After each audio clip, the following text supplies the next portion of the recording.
What's up, Chef?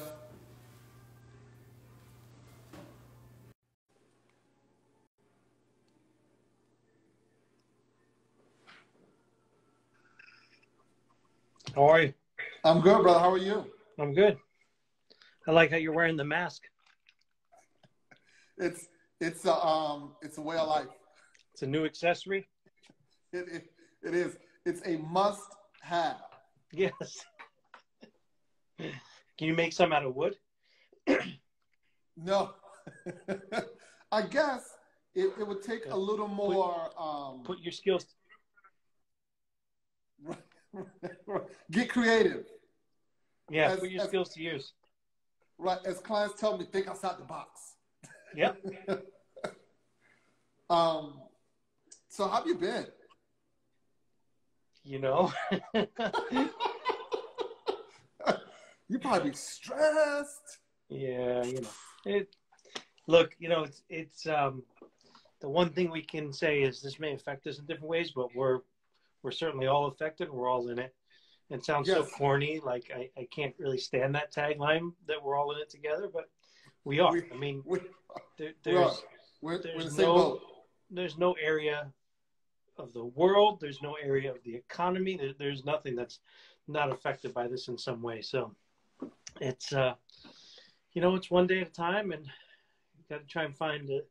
As my mentor who passed away from this, Floyd Cardoz, used to say, you got to find the gold in everything, and try to find the gold in this. And maybe it's wood. Maybe it's wood face masks that make you millions. Right. There are no losses. There are only lessons. Yeah.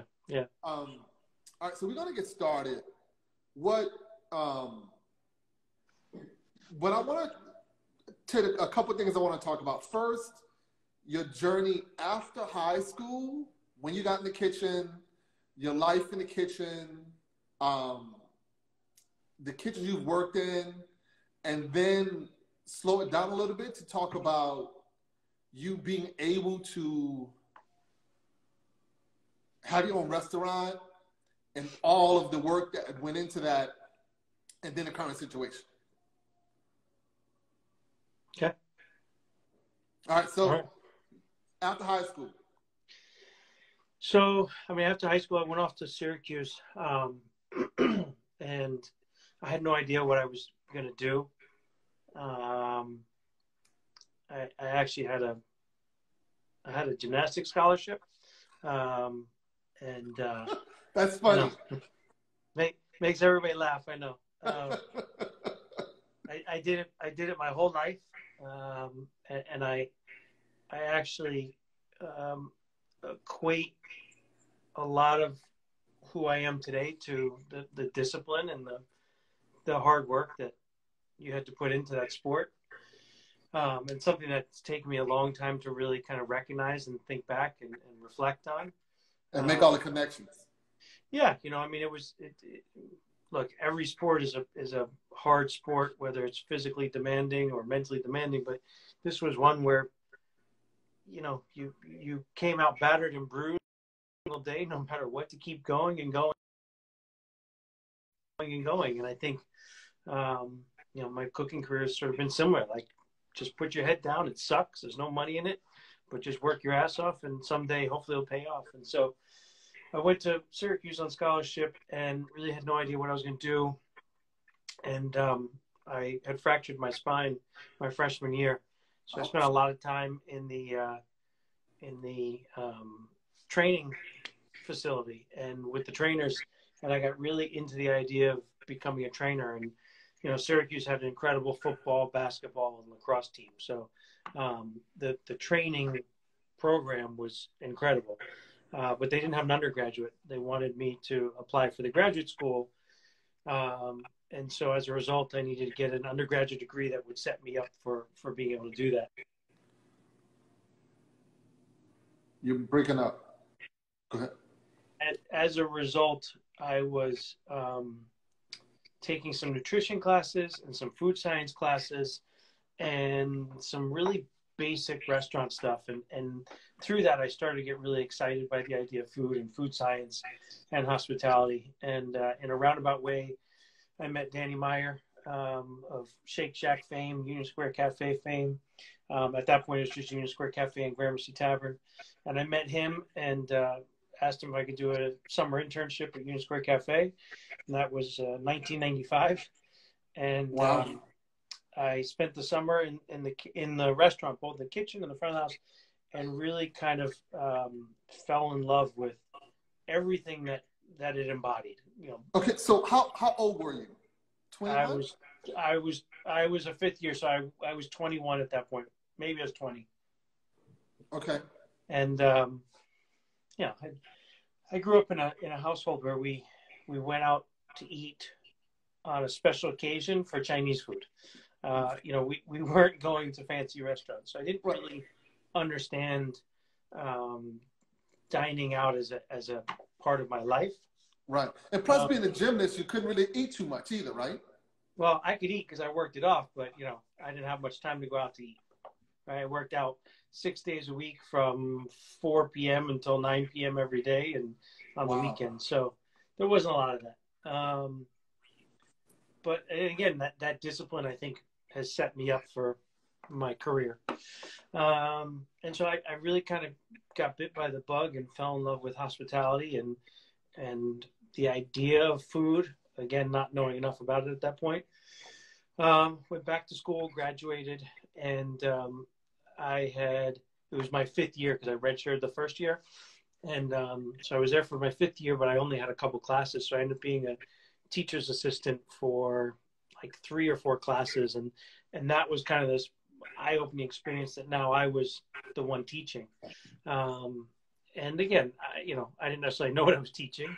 Right. But, you know, I studied up and I would come into class and I would teach the students about some basic cooking things, and we did some extracurricular stuff. And so again, I think that, you know, if you fast forward to where I am today, that idea of teaching is a big part of what I do today and why I do it, right? Yes. I like to take a young cook that doesn't know what they're doing and teach them and get them to grow with me. So I graduated, I went back to Union Square Cafe, and I was working in the front of the house for about 3 or 4 months as a host. So I really started to understand the front of the house. I did, let me tell you, I started out as a host. Yeah. I was in Atlanta. I worked at American Roadhouse for about a year while I was still in college. And from there, the general manager, the manager of Joy Minyard of Four Seasons Hotel pulled me to the side and said, hey, we're opening Four Seasons Hotel on 14th Street. Give me a call. Well, you know, I was in college. I made a decent amount of money, you know, being a host. I didn't care.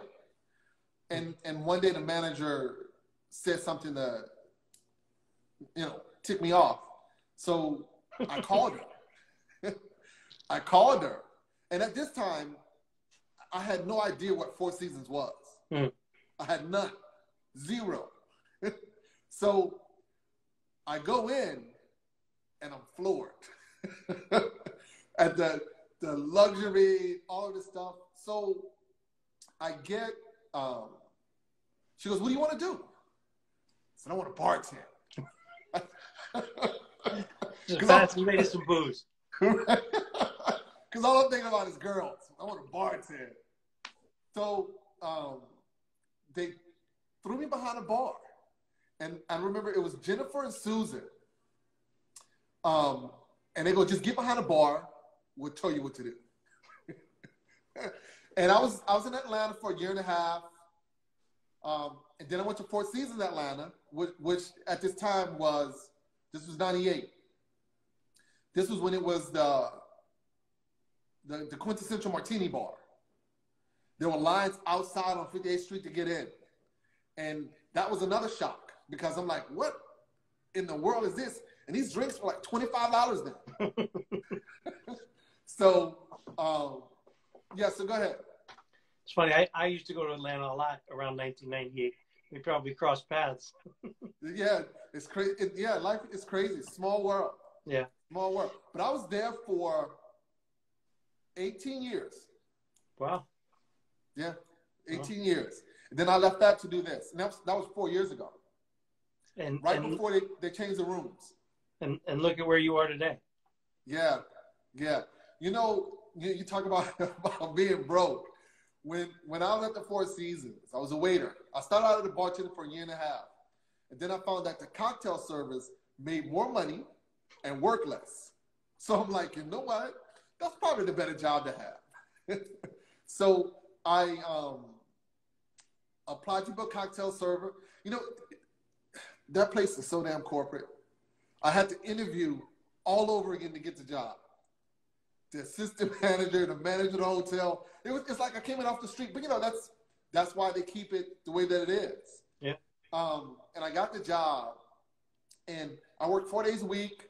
I made 120 grand a year. Of course, I blew all the money. Wow. and it was, you know, it was a great job, and it was very hard to leave that. And now, as you know, being a business owner, you never stop working. There's never any money. It just goes and it goes and it goes. You wish you could go back to wearing that short cocktail skirt. Close to it. All right. So, go ahead. I'm sorry. You were. Yeah. So I was working in the front of the house, and certainly not making the kind of money you were. But you know, I enjoyed it, and I was hanging out on my days off in the kitchen just to understand a little about what kitchen life was like. You know, if I own a restaurant someday, I should know what goes on in the kitchen. And they offered me a job as a prep cook, you know, at the bottom. And I just kind of felt like, sure, why not? You know, the front of the house thing is cool. But the idea of being a host for a year to 2 years before becoming a manager didn't sound that enticing. And, yeah, you know, again, I think I was intrigued by the food. So I started as a prep cook. I was working with like 3 or 4 Spanish guys. I didn't speak a word of Spanish. It was like this eye-opening experience of it was a culture shock. Yeah, definitely. And I'm, you know, peeling potato, and they would always get me. They'd be like, "Oh, he's here. Send him downstairs." And they have potato chips that you sliced by hand on a machine, and you filled like 3 huge garbage cans of sliced potatoes every day. And I would come up like 3 hours later, my arm killing me. And they're just like, there he is. He's been downstairs for 3 hours. But I did that, and I kind of worked my way up. And after about 2.5 years, 3 years, I had kind of, I don't want to say learned everything by any means, but kind of had hit a point where I wanted to move on. And Floyd Cardoz was the chef of a restaurant called Tabla that Danny Meyer was opening. And so Floyd was hanging out at the Union Square kitchen and doing recipe development, and everything he made I was in love with. And I just loved everything he did, from his cooking to his mannerisms, everything. And he offered me a job to go and open Tabla with him. And so I went over and I did that in 1998. And I spent 7 years working with him. And he was truly one of the most amazing people. And around, you know, I have a question. I'm going to go ahead, go a little further. I wait. I don't want the question to jump where we are. Okay. But go ahead. So around 2005, I've been there for about 7 years, which is, you know, a lifetime in a restaurant. And I really was ready for the next challenge. And he had introduced me to Tom Colicchio. I mean, I knew him, but he bumped into Colicchio, and he was talking about me, and Colicchio said, tell him to come see me. I got a bunch of things. And so I walk into Tom's office, and he's got his feet up on his desk, and he's like, so what do you want to do? I said, I don't know. What do you got? And he offered 3 different opportunities. And one was the one that I took was the chef of a private club in Midtown, which he was consulting on. And that would open in September, I think, 2005. And it was, you know, really something different, right? A private club in Midtown, like the country club mentality, but in Midtown. The richest of the rich, the like most amazing businessmen and women out there. And the founder was this woman named Jenny. And to me, she was just a genius. I mean, she took this mindset of a private club and took it to the other level. And so I spent 4.5 years working there. And I started as the executive chef, and then Colicchio moved on. His contract was up, and so I started taking on a little more responsibility. And by the time I left, I was actually the food and beverage director. So I was starting to get involved in the front of the house and kind of oversee the whole program. And it was, again, just this crazy experience of one day cooking, a turkey club sandwich, which is not at all what I expected to be doing, but we did the best possible one we could do. Yes. And the next minute I'm like, doing a birthday party for Jay-Z. I mean, like it was all over the place. And so right. No day was the same. And I thought that was like, again, early on my career, just a mind-blowing experience. And it opened my eyes to, here I was creating a breakfast, lunch, dinner, brunch menu. So I was doing everything, hors d'oeuvres, parties. And then on top of that, Jenny, who was the founder, was just amazing about, she didn't want me to just be stuck in the kitchen. She wanted the guests to get to know the chef, and she wanted to create the correlation that, you find in most restaurants today where people know who the chef is and there's this community. And so she paraded me around, and I meet all these guys, and I felt comfortable with it. And I felt comfortable with understanding hospitality and the need for hospitality. And it couldn't just be this, here's your turkey club and be done. Like I had to right. care about how that turkey club got to them. Were they happy with it? Did we get it to them on time? Did it meet everything I wanted it to? And so I think because I did fairly well with that, and I understood that, and I kind of excelled at that, it set me up and gave me the confidence to continue to grow in this field. And I was shopping at the farmer's market in Union Square. The club was on 55th Street, and I would go down 3-4 times a week with my receiver, who unfortunately just passed away from Corona as well. Yep. Yeah. Saw that. Sorry about your loss.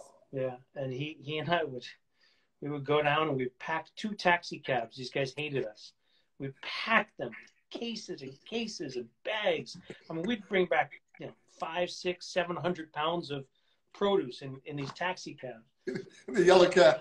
and we'd pull out 55th Street, we'd pull up, and there's like Bentleys and Rolls Royces, and we like pile out of the 2 taxi cabs with plastic bags.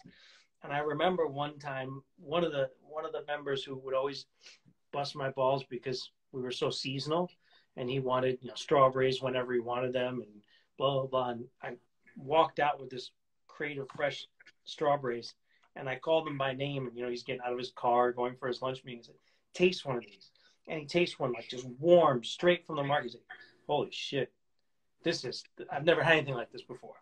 And so again, it was like moments like that I started to realize this is why I do this, right? Like there's a need for good product and teaching people what good product is, and it didn't take much to blow his mind. Yeah. So I did that for about 4.5 years. And I was shopping at the farmer's market one day towards the end of my time there. And one of my favorite farmers, Franca, turns to me and says, "Hey, Dan, do you know Jean-Georges?" Yeah, stupid question. Of course I know Jean-Georges. Everyone knows Jean-Georges. But do you know Jean-Georges? And then yeah. I was like, and so then she kind of like made us start talking. And, I said I'd eaten there a few times, and we talked about that. And his business partner was actually a member of the club, the core club where I worked. And I would always say hello, but never anything about business. There was no, never solicitation. Yeah, no hustling. Exactly. And so I said to him, "Hey, your business partner is a member of the club." And he said, "Oh, I've heard about that place." And he said, "What's next for you?" And I said, "I don't know. I'm looking for the next thing. I want to get in with the right people." And I would say a day or 2 later, I met with him. They came up for a tasting soon after. And I not long after accepted a job to be the chef of the Mark Hotel in Midtown, or Upper East Side, I should say. And so I left, I guess it was 2009, to go work at the Mark. And of course, like most projects, the Mark was delayed. And so I was working for their company, helping open restaurants around the country. And I did 5 openings with this team of some of the most amazing people ever. I mean, geniuses. And again, it gave me a little more confidence in opening restaurants, and it gave me some skill for sure.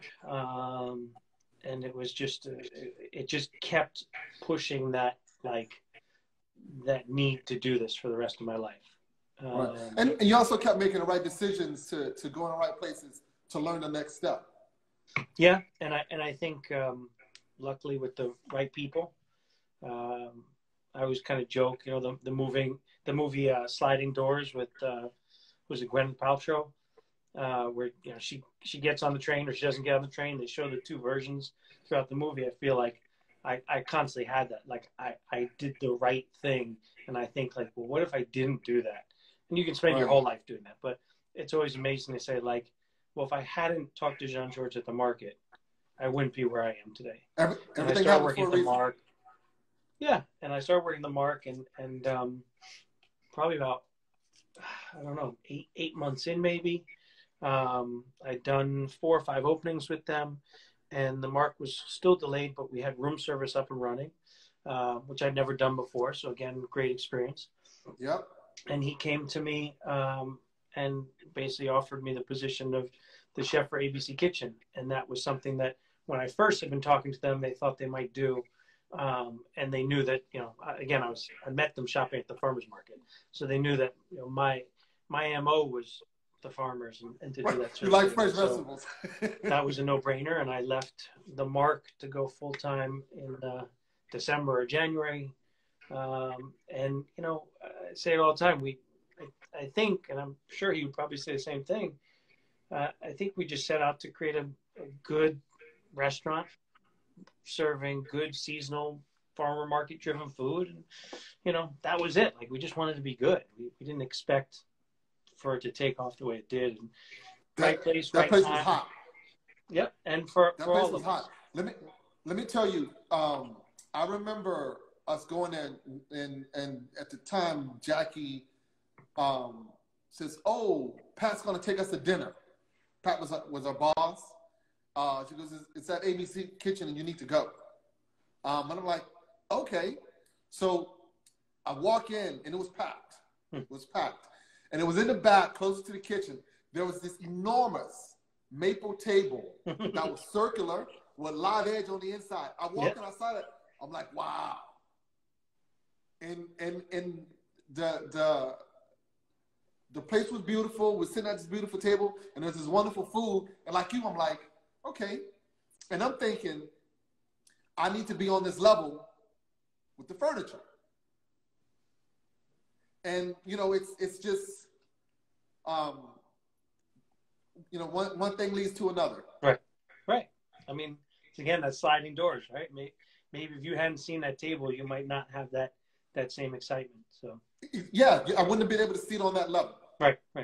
And those tables were amazing. And I think, honestly, you know, I didn't have anything to do with the design. That was all the ABC team, who are geniuses. Certainly this one woman, Amy, who I adore, she's a creative genius, and her husband's the one that made those tables. But wow. I think, you know, I always liked the idea of designing a place, and I had created a business plan back in 2005 for a restaurant, and you know, the market crashed and wasn't going to get any money, so I gave up on that. But you know, I always kind of had been excited about all of that stuff, owning and creating the whole thing. And so when I started to see the attention to detail that they had, I think that really started kind of the engines moving for me. Like, all I wanted to do was create something and choose everything. And the excitement of seeing things like those tables and the lights, and certainly walking the ABC store, really for me started the creative juices going. And I think, you know, granted, a lot changed when I found my space and I started the whole process, but going into it, I had already created, you know, the mood board that had so much of what I essentially have today. Yeah. You know, and there's something to be said about surrounding yourself with wonderful things and beautiful things. It inspires you. Yep. It keeps you going. Yeah. Let me show you. This is from Life in the Four Seasons. So there is that orchid, right? Before I started working at Four Seasons, I didn't know what orchids were. This is my showroom, by the way. I had no idea what orchids were. None. So I go to Four Seasons, and they have a florist who's changing the orchids out once a week.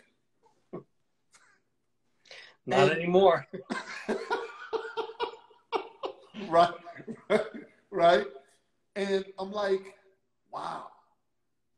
So, you know, I just get this fascination with it. But it taught me a lot of the difference between the luxury and the regular. Mm-hmm. And it sets a goal for you to reach to. Yeah. Yeah. I mean, I think again, you know, my time at the Core Club and then doing all those openings with them really opened my mind to that and my eyes to that, and sort of create that need to create something. And so while I was 100% committed to what I was doing during my time there, sort of in the back of my mind, I was always looking at things like, I wonder if that's, you know, the kind of glasses I want. Or I wonder if that's the kind of plates I want. And I think, you know, much like you, I'm sure you go out to eat and you don't care about the table and you just want to have a good meal, but you'll look at something like the table or something of that sort, like it creates an excitement for you and it creates a little inspiration Chef, for you. Yeah, it does. Chef, I look at all of the furniture. I look at how it's built. Right. I try to see if I know who built it. I try to see if I can build it. I go through the whole process of, and like you, there's something about you imagining all the details of what it takes for you to get there. Because when you get there, that's what it's going to take. You knowing about all the different details. Yeah. And it's not, you know, people are always like, oh, you must be a pain in the ass to go out to eat with. Nobody can make you happy.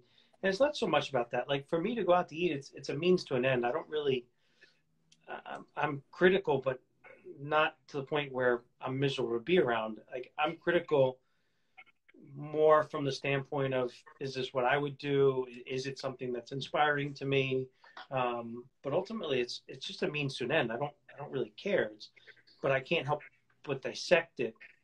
And I certainly can't help, and I wonder if you're similar, like I can't help but dissect it and criticize it when it's hyped, right? So if I'm going somewhere and it's going to cost, you know, $300 a head, I'm going to be more critical. Just like, you know, I'm sure when you look at you know, a furniture maker, and I love furniture, and I've had many catalogs where, you know, this beautiful bed or this table is, you know, $12,000. You want to know why? Sit there and I'm like, I'm not a furniture maker, but I can make that. Like, I can figure that out, right? I know what they've done and how they've done it. I could never do it. I couldn't even find the wood, right? Like, but is it worth $12,000? I don't know. And so it's hard not to be critical with things like that. But ultimately, it's a means to an end. I don't really care. I'm just criticizing for my own development and my own. And I think also when you become a student of something, it makes you want to be more analytical. Yeah. And even if it wasn't $3,000, you had an interest, you would still, whatever amount it was, you would still be interested in how it was made. Yeah. Yeah. And what that entails.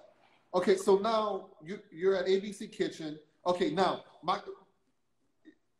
I had this question, and your life through kitchens was a lot more luxurious than I thought. There's nothing luxurious about it. So my question about the kitchens was, what was the most hardcore, gangster, rough kitchen you've worked in? Union Square Cafe. All right. which first of all was my first, but I mean, it was, I remember my father seeing it once, and I think he said something like, Jesus Christ, it's like being in a submarine hull. Like, I mean, I'll tell you one thing. If that restaurant was there today, there'd be absolutely no way for it to survive social distancing. You were 3 inches apart from your fellow cook, sweating onto them. I mean, but it was a busy kitchen. There was none of the kind of stuff that you would see in a Kitchen Confidential or that kind of thing. It wasn't that kind of bullshit.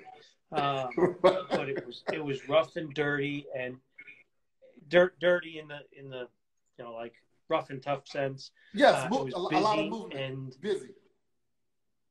Yeah, but it was like rough. Like it was funny to see how much the other cooks who, by the way, all of these cooks that I barely knew anything, they were chefs who had gone back to cook.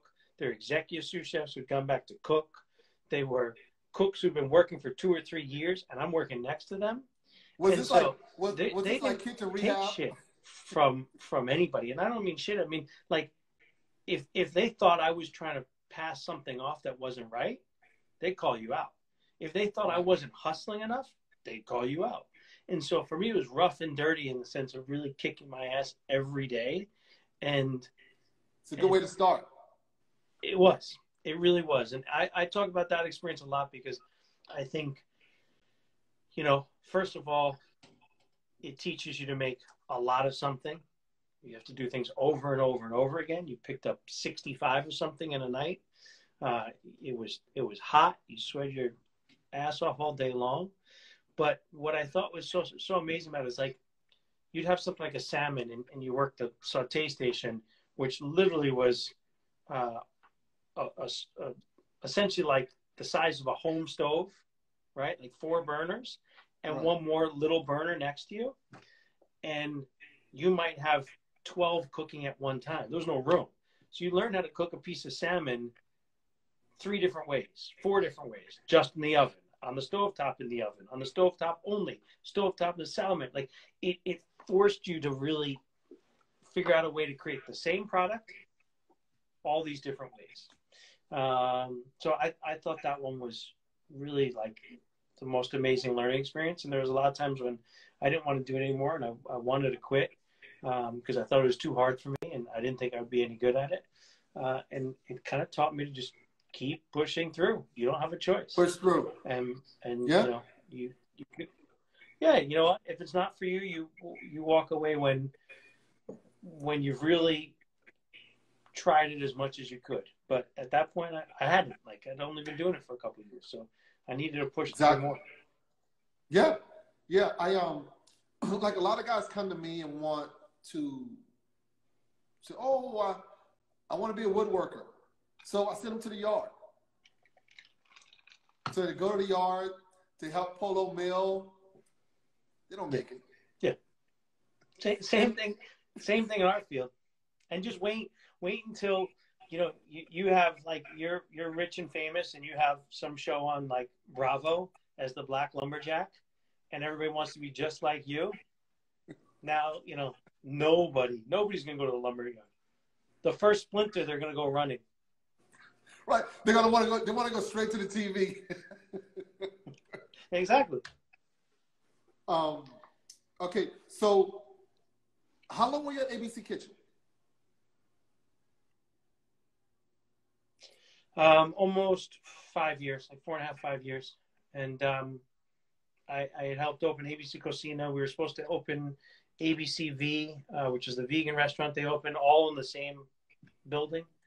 And I just was kind of sort of burnt out. I mean, it was like an amazing job and amazing people to work with, and I absolutely love them dearly. And I'm incredibly, like most things, you don't necessarily know what you got until it's gone, right? I certainly look back and think more positively than I maybe did when I was kind of getting burnt out. But we were at the point where we were going to start working on ABCV, and just felt like I didn't really want to do another restaurant with them at that point. And I didn't want to open one, then leave soon after. And I was really kind of getting that itch to go do my own thing. And I felt like if I don't do it now, I mean, at that point I had 2 kids, and I think I was already 40. Like, I don't want to be doing this much longer. Like this, like this, to build a company and do something. And so I decided to leave and go out on my own. And that's, been not only a process in terms of the day to day, but it's a process just to get there. Right. But okay. Yeah. So now let's talk about that. When you first found the location, it was an old apartment building? No, it's in an apartment building. It was an old barbecue restaurant. Okay. So it was a restaurant, but it was kind of sort of dilapidated, for lack of a better word. I mean, it needed work, and certainly needed work if we were going to put the kind of restaurant that I wanted into it.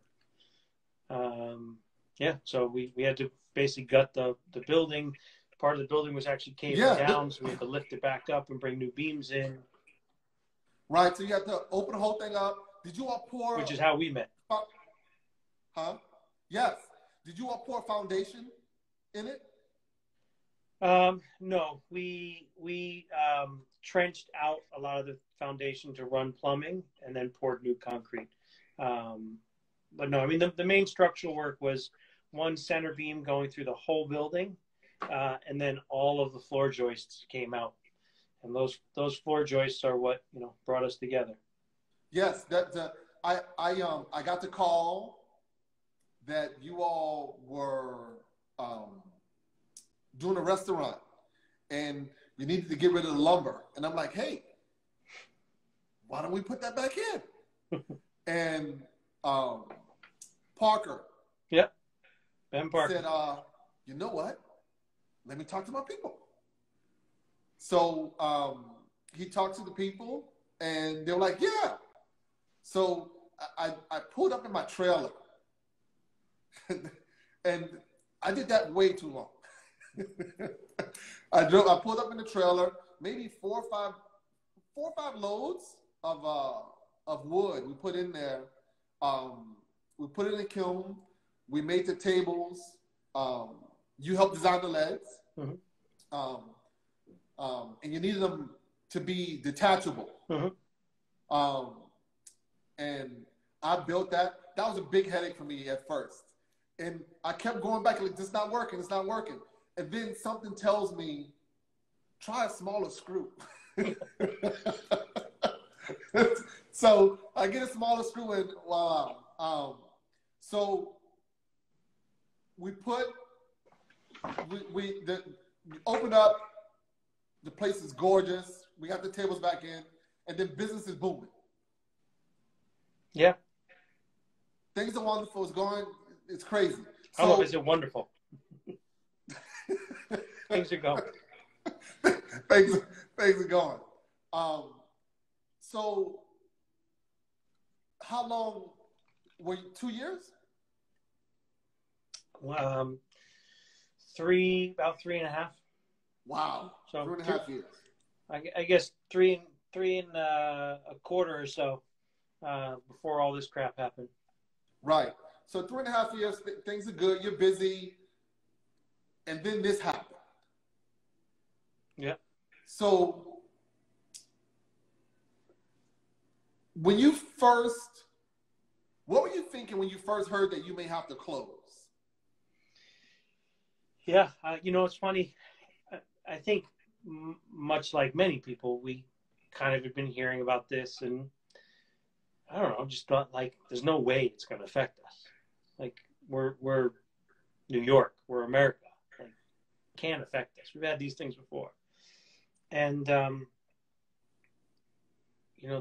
week that we ended up closing, things started to get a little more serious in the city, for sure. And Monday, we actually had like a booming night. And Tuesday, I think we had an incredible night where I think it was either Monday or Tuesday, somebody called up and said their place fell through because of the virus, which again, still wasn't clicking with me, like you're about to get screwed. And their event fell through at the other place, and could they possibly come as 50 people and sit in our private dining room? And we happened to be open for, we had the room open. And so to get a pop-up 50 top that night was like, this is great, but this doesn't bode well for the future. And that was Tuesday, and then Wednesday rolled around, and all of a sudden we started to know, all right, NFL's canceling or NBA's canceling, like, this doesn't look good. And, I think one of the hardest things for me, and I can't help but harp on it, is that Thursday we were told we need to go to 50% occupancy. And what was so upsetting about that was, and I could be wrong, but I don't know one restaurant owner that didn't find out about this via Eater, right? Nobody seemed to know anything about this, but Eater reported on it, and all of a sudden we're now hearing from everybody else. Did you read Eater? Did you see what Eater said? And so now all of a sudden we're told we got to go to 50% occupancy overnight via Eater with no actual direction from the government. Right. So that was Thursday. Friday night, we took, a whole lot of tables out, and we went to, I guess, around 50% occupancy. We did about 40% of our sales. Saturday, we opened for brunch with the same layout. We did, I don't know, maybe 20%, 30% of our sales. Saturday dinner was around the same, about 40%. And, people were happy. They appreciated the things that we'd already done, whether it was the sanitizer, the disposable menus, people wearing gloves to reset tables. And we were trying to do what we could. So you were doing this stuff then? Yeah, right away. So your restaurant was already ready for social distancing? I mean, it was ready for it in the sense that we were applying the things that we knew we needed to do, but not ready for it from a business standpoint. Yeah. And so Sunday morning, we opened for brunch, and was going back and forth with one of the managers about, hey, do you want to try out a different platform for to-go? Do you want to do this? Do you want to do that? And one of my investors and I were talking, and I just said, you know what? I don't feel comfortable. We have 110, 111, 115 employees, pretty much all of which are taking public transportation, coming in and out. We even on these slow nights, we're still having 200 or 175 people come through the door. Seems like there's a little too much risk, and we're not helping the situation. Right. And so Sunday after brunch, we closed down, and it was really a very hard thing to do. It was hard to watch your staff come in and pick up their stuff and leave. And it was hard to think about everything we had worked towards for so long was essentially crumbling, right? Like you didn't know when you would come back, if you would come back, how you would come back, anything. And even today, we're what, 8 weeks in, 9 weeks in? Still don't know. I mean, yes, I'm hopeful, but I'm only so hopeful. Who knows what's going to happen? It's very much one day at a time. It is. And one day you hear something, the next day you hear something else. Well, that's a whole nother problem, right? I mean, it is literally like one day contradicts the next. Yeah, there's no direction. No. Nothing. And it's pretty much like it goes back to, we found out we had to close via Eater, right? Like you find out everything through every other source. Right. And I get it, but restaurants are not set up for this. We're not set up for the future of this. And I think it's going to be a very tough and long road ahead of us. I don't really know what it brings, but it ain't going to be easy. Right. So you said you were at 50% and you were doing 40% of your sales. Yeah. And that's 50% and you being filled. Yeah. because the problem is 50%, but it's not like you can spread everybody out over a whole night. People still only want to come here between 6:30 and 8. So I've taken the whole room, I've shrunk it down, and now I've said you can only, even though you only want to come here, you have to come here. Well, the outside ones don't come. So that's why, the sales were so off. And, we'll see. I mean, we're going to open back up soon and start doing some takeout and delivery stuff. But can that really keep the lights on? I don't know. I'm hopeful. But, the break even is big. And, every day you go into your shop and you turn the sander on, you know what it's going to cost you. I mean, whether you do the math or not, it's going to cost you a lot of money. And well, let me tell you, Chef, when this happened, early, when they said, don't wear a mask, we put a mask on. As soon as they said, don't wear a mask, we put a mask on. Also, there was a buddy of mine who was a tree cutter. And he goes, Robert, I just applied for Essential. I sent it in. They sent it back to me in 24 hours and said I was Essential. I was like, who did you write? So he sent me the link. I wrote him. Next day, they said I was fine. So early on, they said I was Essential. And I went in from my yard. We manufacture lumber. We give to contractors. So we're talking, I'm thinking, at $30,000 a month, I cannot take off. Right. 2 months, that's 60 grand. That's 60 grand in a hole, plus the next 30 grand you need. Oh, but don't worry. Don't worry. The PPP will take care of it for you. I'll get to that. 3 months, 90 grand, start from zero. The next month you owe 30. There's no way. There's no way. If I can't work, I got to figure out how to liquidate and walk away, because there's no way I'm going to be able to eat that. There's none. Yeah. I won't be able to. I'll be too far behind. But thank God, I was. We had 25 tables for a country club. We had probably 15 tables that needed to go out. And we were working on a deal with the designer for some screens for PayPal. The PayPal job was a pretty big job. The 45 tables was also a pretty big job. So what we did was we called all of our clients and kind of tried to see where they were and see if they still had money to pay the other half of this or what they wanted to go forward. Everybody said yes. Everybody said yes. Some people before this, chefs, were calling us. How you doing? Yeah. What's going on? How's my table?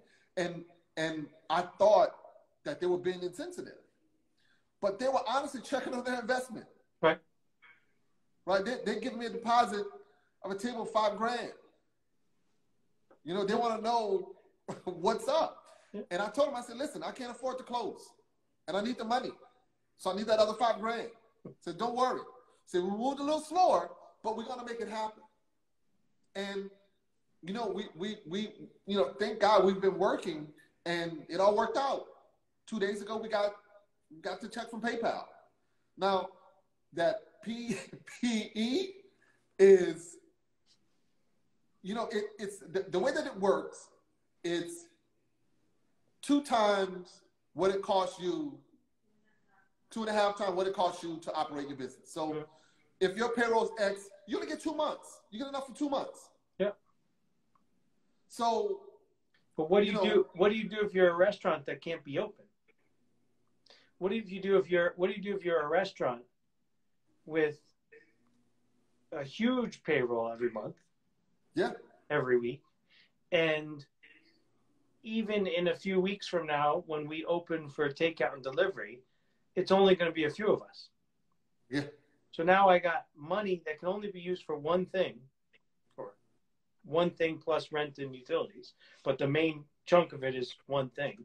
Meanwhile, that's not what I need. I need money to be able to pay somebody like you that I bought some tables from, somebody that did an installation of sound paneling for me, the guy that I bought the fish from, the guy that I bought the carrots from.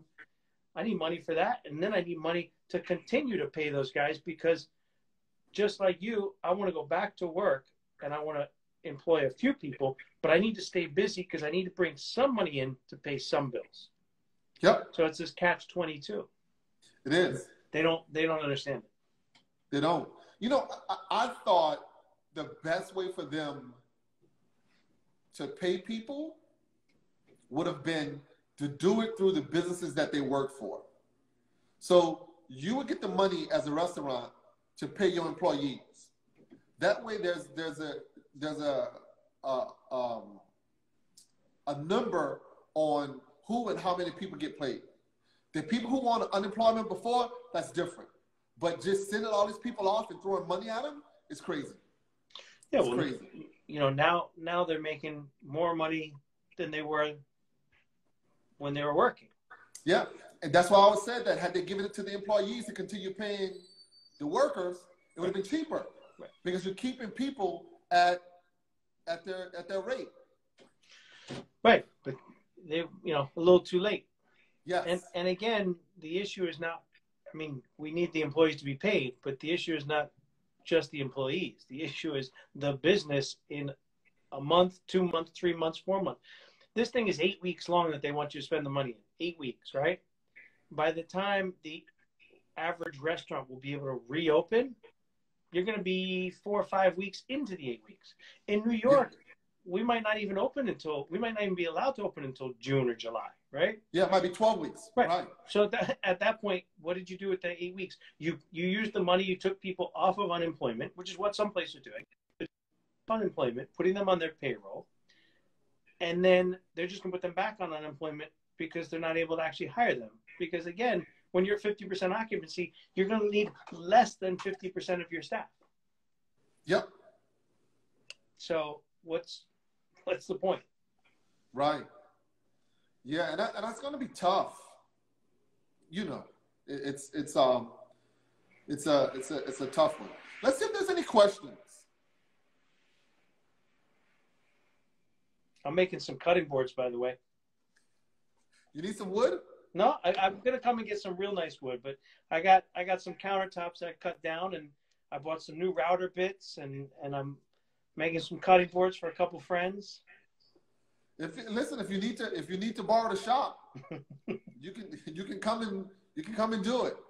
All right. You can't bring the girls though. You got to leave the kids home. That's fine. I know you like to roll with your girls. Not in those kind of places. Right. But we can mill the wood for you. Yeah, that's not a problem. When this is over, I'm gonna come work on a project with you. Absolutely. There's if the PayPal thing works out, there'll be 3,000 tables. Not bad. Yeah. So some of that wood is probably from Loring Place. Yeah. The yellow pine. Yeah. From 1892, they said. That's when the building was erected and that wood went in. Yeah, and the yellow pine is Native American timber. That's before you and my ancestors came in and screwed the place up. that started to screw up. But yeah, that wood, the grain is so tight, it's got to be a couple of 100 years old before it was even cut. So you're looking at 300 or 400 years on those beams. Yeah. And some of them were in my shop that caught a fire. That's right. I forgot about that. So there's a brewery that they're putting in there, and I told them, I said, there's some wood in there that's good. You probably don't want to throw that away. So they're probably going to make tables out of it. I'm sure it's not easy to control a fire in a lumber shop. It's not. The fire happened on the 3rd or 4th floor, and we were in the basement that you saw. We were in the bottom. Yeah. So we had more water damage than fire damage. Yeah, but either way, it's not good. It's not good. It is not. Right. So we're coming up on an hour. Yeah. All right, we get dinner started. Right. Says Dan is the Roar initiative helping address issues for restaurants that you mentioned. They are trying, but it is a uphill battle because this is not. It's not even just a New York thing. It's a countrywide legislative thing, and again, I think everybody had the best intention and jumped in and tried to create a program, but their restaurants are not like airlines, and they're not like the Blacklumberjack. They're not like anything else, and they're not like J. Crew, right? Restaurants are completely different, and again, it's going to take a while for people to start to realize that program needs to change a little bit if it's going to help restaurants. And they probably should contact and get suggestions from restaurant people. They should, and not politicians. Let's not go down that road. We're supposed to be finishing. All right. So thanks again, man. Thank I appreciate it. And good luck to you. And if you need anything, give me a holler. Thank you. I'm gonna come by and make something with you. No doubt. Thank you, buddy. All right, brother. Thank you. Thank you, everybody, for joining. Yep. Nice good to night. see you, Carlos. Good night. Someone said, can you launch your book early?